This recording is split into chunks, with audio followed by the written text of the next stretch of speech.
We are going to talk about the deportations. One of the stories that has actually penetrated public consciousness a little bit is a man of Salvadoran descent who actually in 2011 legal status from the United States of America, like permanent protection from the United States of America, because he had escaped El Salvador due to gang violence. Okay. Now that person has been disappeared alongside the many others that were deported. And we're going to be talking about this because JD Vance actually replied to John Favreau. My moots are fighting on Twitter on this issue. He responded in the stupidest ways possible. My moot is fighting with the vice president, which I find to be odd, because why is the vice president getting into Twitter beefs? But also, I guess I'm not too upset about it because, you know, more of this, please. We'll cover all of that in a second. But yeah, this is it. ICE admits to an administrative error after Maryland man is sent to El Salvador prison. A Maryland man with protected legal status was sent to the notorious prison in El Salvador following an administrative error, a U.S. Immigration and Customs Enforcement official admitted in a sworn declaration on Monday. Now, he's not the only person that has been deported. He's just the only person that ICE has taken responsibility over so far, even though ICE has taken responsibility and then doubled down and said, sorry, nothing we can do about it. No way to bring him back. Now, what is completely psychotic about every part of this process is, ironically enough, if these deportations that are being done without due process were conducted with due process, that person would not be trapped in a slave labor prison in El Salvador right now. That's kind of the whole point of my argument that I have been talking about nonstop. And I don't think people understand how devastating this is. No amount of Cory Booker filibustering is going to change this reality. The Democrats need to take stronger action than this. This is changing the very fabric of American society. This is the most pressing issue with this administration. I need you to understand this. It is more important than the tariffs. It is more important than Doge layoffs. It's more important than Elon Musk being annoying. This is the number one issue. And I'm not saying that because I have a soft spot in my heart for migrants or whatever, because this is not even just about immigrants. This is about eroding an incredibly important part of the judicial structure in this country. This is the number one issue with this administration, if I were to rank them. And before people go, oh, is it more important than Gaza? Ironically enough, it touches on the situation in Gaza as well. When due process is eroded, nothing else matters. Do you understand? Nothing matters. They can just kidnap you and put you through the system without any sort of recognition or any care or consideration, because you have no defense. Anyone and everyone will be harmed by this. Like this dumb fuck who says, who cares if they kidnap a terrorist? This story is quite literally ICE saying this guy wasn't a terrorist. This guy was a legal resident in the United States of America. Oopsie, we kidnapped him and shipped him off. But that's not the point. That's not even the point.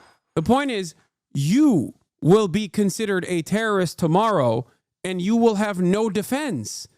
Kilmar Abrego Garcia is a Salvadorian national who came to the U.S. at the age of 16 in 2011 after fleeing gang threats in his native land. According to Politico, he was deemed by an immigration judge in 2019 to be a likely member of the MS-13 gang, a decision he sharply contested and that the government credited to information. Yeah, except guess what? That was a claim made by another prisoner, okay? And guess what? The judge found that the claim was erroneous. It was made up, as in he was able to contest successfully a false claim that was made against him in a court of law when there was fucking due process. Gleaned from a confidential informant. But the court also agreed at the time that he should not be deported to El Salvador, finding that his fear of being persecuted or tortured was credible.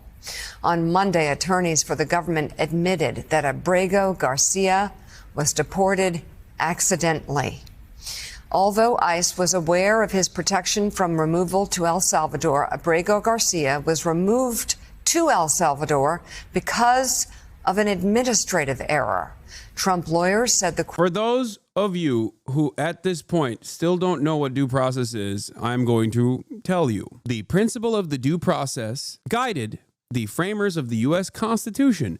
The Fifth Amendment and the 14th Amendment, for example, prohibit federal and state governments from depriving people of their life, liberty, or property without due process of the law. As in, if your freedom is going to be taken away from you, and it's understandable in certain instances, obviously, if you're like a violent criminal or whatever, innocent until proven guilty matters. You must be found guilty beyond reasonable doubt in a court of law, as in, there has to be an investigation. Your side will defend the claims being made by the prosecution. A jury will judge you. A judge will adjudicate so that this doesn't happen. Do you understand? It is at the heart of what like Western liberal democracies have maintained. Okay, it's like other countries and other cultures have had similar versions of this as well, but it's like long-standing precedent. It is one of the most significant aspects. That's why when you watch like historical fiction or whatever, and those guys are wearing the wigs, even all the way back in the 13th century, there is some kind of legal work being conducted because every man has a right to a fair trial. Because without that, you can just go up to a random person and say, I'm a member of the law enforcement and I have declared you to be engaging in illegal acts. I do not have to prove any of those things. I can simply claim you did so and you have no recourse. I am now kidnapping you, I am putting you in jail, and I am deporting you. In that process, you have no way of going, no, I'm an American citizen. No, I am innocent. Nothing. That's what that means. It's insane. And that's precisely what's going on. And it's shocking to me that Americans can't recognize this and think, as a matter of fact, that non-citizens shouldn't get this procedure. It is quite literally what happened in the witch trials. Due process at the heart of innocent until proven guilty. You have to be able to prove your innocence. If you can't, then everyone is guilty. I can't believe I'm describing the most basic concept. Because guess what? If due process does not exist in this country, and currently as it stands, the Trump administration is actively eroding this constitutionally protected right that everyone has. If due process is eroded, then all of us are non-citizens. You understand? Every single person in this chat, no matter how white or rich you are no longer a citizen. You are a terrorist. It is entirely up to the person that brands you as a terrorist. If you think it won't harm you, you are wrong. Giving this unimaginable amount of power to a bunch of psychos is insane. Conservatives know this, but they think constitutional rights are only reserved for citizens and non-citizens are exempted.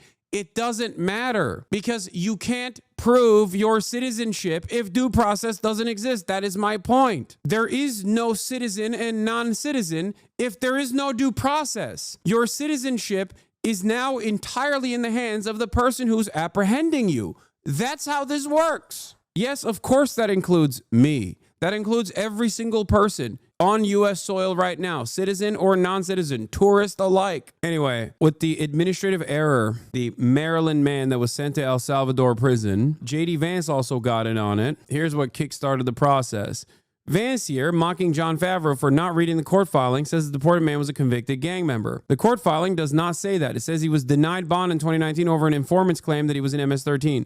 That is not a conviction. J.D. Vance, Jon Favreau says, any comment on this? Marco Rubio, how about you? You just admitted to accidentally sending an innocent father from Maryland to a torture prison, right? And he responded, he reposted that and said, my comment is that according to the court document you apparently didn't read, he was a convicted MS-13 gang member with no legal right to be here. My further comment is that it's gross to get fired up about gang members getting deported while ignoring citizens they victimize. And the actual court filing does not show what he claims it shows. Kyle Cheney responds, senior legal affairs reporter for Politico, says Vance here, mocking Jon Favreau for not reading the court filing, says the deported man was a convicted gang member. The court filing does not say that. It says he was denied bond in 2019 over an informant's claim that he was in MS-13. That is not a conviction. The issue is not whether Abrego Garcia was removable. It said the court agreed he shouldn't be sent to El Salvador. The administration has scoffed at the notion there have been errors in March 15 flight determinations. but here they acknowledge one. Now, of course, considering that this administration also moved forward with the Lake and Riley Act, something that people must understand is that they don't care. They don't care because someone else claiming that they're MS-13 is all it takes. Someone suspecting you of doing a crime is all it takes for you to be deported. Here's how the Republicans are defending it. Let's tell the story of Kilmer Armado Abrego Garcia, the Maryland father. Reed, likely member of MS-13. No, he's not. Who was removed to El Salvador and who the Atlantic and apparently the entire political left are demanding be returned to the United States. First, his detention. He was detained in March 2019 and charged with removability. Abrego Garcia is a native and a citizen of El Salvador. He crossed the border illegally in 2012 and thus was removable totally independently of whether he was an MS-13. The finding that he was a member of MS-13 only came up because he asked for bond. The immigration judge reviewed the evidence and found that it showed he is a verified member of MS-13. It did not. And therefore, that Abrego Garcia did not demonstrate that his release from custody would not pose a danger to others. The immigration judge also found that Abrego Garcia was a flight risk, noting his only history of failing to appear at proceedings pertaining to his traffic violations. Thus, on two independent grounds, the judge denied his bond. Abrego Garcia appealed the Board of Immigration Appeals, which affirmed the immigration judge's finding on the dangerousness, thus dismissed the appeal.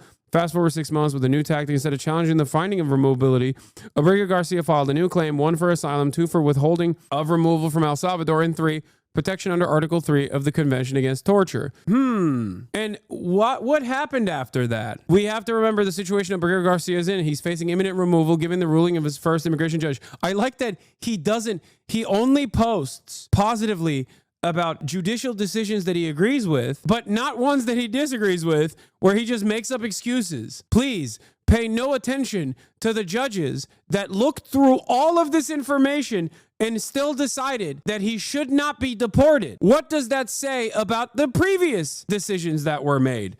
Perhaps it maintains the position that the previous decisions that were made were erroneous, which is precisely the reason why the Department of Homeland Security openly admitted that they made an administrative mistake. They openly admit it. These guys are outflanking the DHS by saying, the one time someone claimed he was MS-13, that's all that matters. That's all that matters. Don't look at anything else. At his hearing applying for asylum, he testified he fears return to El Salvador because the 18th Street Gang was targeting him and threatening him with death because of his family's pupusa business.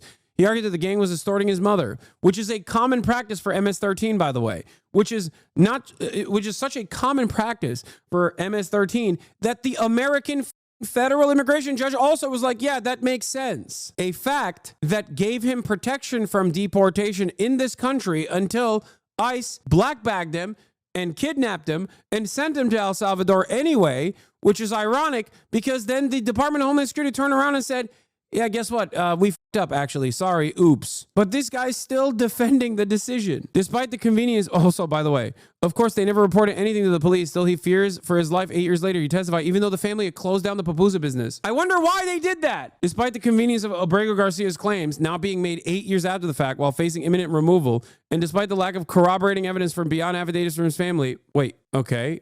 So there is corroborating evidence. You just don't like the corroborating evidence that exists. Okay. The new immigration judge found Abrego Garcia's account credible. Even after his finding, the new immigration judge could not grant Abrego Garcia's asylum claim that was obviously time barred. Ergo, Abrego Garcia does not have legal status in the United States. However, Abrego Garcia was granted a withholding of removal from El Salvador or to El Salvador. That is not a legal right to stay in the United States, only a legal right not to be removed to one specific country. Any third country would be sufficient. A withholding of removal, as far as I understand, I might be wrong on this, I'm not an immigration attorney, has a higher fucking proof. Like it has a higher standard of proof than asylum even, which means if a withholding of removal to El Salvador was granted to him, that requires a higher threshold of proof than fucking an asylum status. What are you saying, Will Chamberlain? So that's the issue. The United States didn't need to make an administrative error. The removal to him to El Salvador when they were withholding the removal to El Salvador. But that begs the question, could the administration terminate his withholding of removal? Oh my God. But getting back to the matter at hand, J.D. Vance responded to Kyle Cheney, a legal affairs reporter, is apparently unable to or unwilling to look at the facts here. In 2019, an immigration judge under the first Trump administration determined that the deported man was in fact a member of MS-13 gang. He also apparently had multiple traffic violations for which he failed to appear in court. A real winner. That is literally not enough to deport someone. You animal. That's the crime. Aside from allegations that were later found to be erroneous. The crime is failing to appear in traffic court. It is telling that the entire American media is going to run a propaganda operation today, making you think an innocent father of 3 was apprehended by a gulag. Here are the relevant facts. The man is an illegal immigrant with no right to be in our country. An immigration judge determined he was a member of MS-13 gang. He did not. Because he is not a citizen, he does not get a full jury trial by peers. In other words, whatever due process he was entitled to, he received. He edited the original post because he had said that the determination was made under the Biden admin. It had not been. He initially wrote, "Oh, your own Biden admin actually made this determination." Yeah, also, you're right. Jay Mershon is right. JD Vance is not being a dumb here. He's a Yale-educated lawyer. He is deliberately manufacturing consent. Or, in this case, lying. He knows exactly what took place here. He's just lying. He's a dumb for saying Biden in 2019, ironically enough. This person replying is correct. He is not a convicted MS-13 gang member. That is a fucking lie. But you can do that. You can lie about whoever the fuck you want. Here's how he was even ID'd as a MS-13 gang member in 2019 in the first place. Abrego Garcia is not a convicted gang member. He's never been charged or convicted of any crime. The only thing he's done is failed to show up to traffic court, chat. Police accused him of being MS-13 after stopping him and 3 other men for allegedly loitering outside of a Home Depot where he says he'd gone to apply for a job. It was his first time and only time in state custody. Law enforcement separated the men and interrogated them about gang membership. They told Abrego Garcia he could leave if he gave them information, which he said he didn't have. One of the other men pointed the finger at Abrego Garcia and accused him of being affiliated with a gang that operates in New York, which he's never lived in. That, along with the fact that he was wearing a Chicago Bulls hat and a hoodie, is the evidence law enforcement said showed he was in a gang. The standard for evidence for a cop to assume that you are a criminal is already low. The standard of evidence for ICE is just you're brown. That's it. I swear to God, that's it. Everything else is make-believe. I'm telling you right now, they literally don't care. They're like, oh, you're Mexican. Oh, you're El Salvadoran. Doesn't matter. You're Mexican now. That's literally it. You just look Mexican enough and they will fuck you. The cops already do that for black people and brown people in general. This is on steroids, okay? When his lawyer went to find the police report for the Home Depot incident, Abrego Garcia wasn't even named on it. And what about the subsequent gang evaluation? The investigator who authored it was suspended. In late 2019, Abrego Garcia won his case and was granted protected status and was released from custody. He has had no arrest since. Those are the facts. Vance complains a lot about dishonesty and fake news, and here he is spreading an outright lie about someone the administration he's serving in just mistakenly sent to a third world prison without due process, a staggering level of incompetence. He should be deeply embarrassed. But Abrego Garcia was denied bond. That is because the law requires that judges view ICE allegations as inherently trustworthy when the agency submits someone for deportation. Worse, ICE erroneously noted on its form that Abrego Garcia had been arrested as a part of a murder investigation instead of a loitering investigation. Being denied bond does not make you guilty under law. Mind you, they're outflanking this. Yeah, exactly. That's what's so crazy about it is that the administrative apparatus that is responsible for mass deportations unironically came out and said, we actually made a mistake. Holy fuck. These guys are literally just trying to play catch up and defend. They are outflanking ICE. They're saying, yeah, ICE is some woke nonsense, actually. This story is fucking insane. It's insane because it's indicative of the attitude that the administration has demonstrated towards their mass deportation policies. It is insane because it's even happening. It's insane that it's insane every step of the way.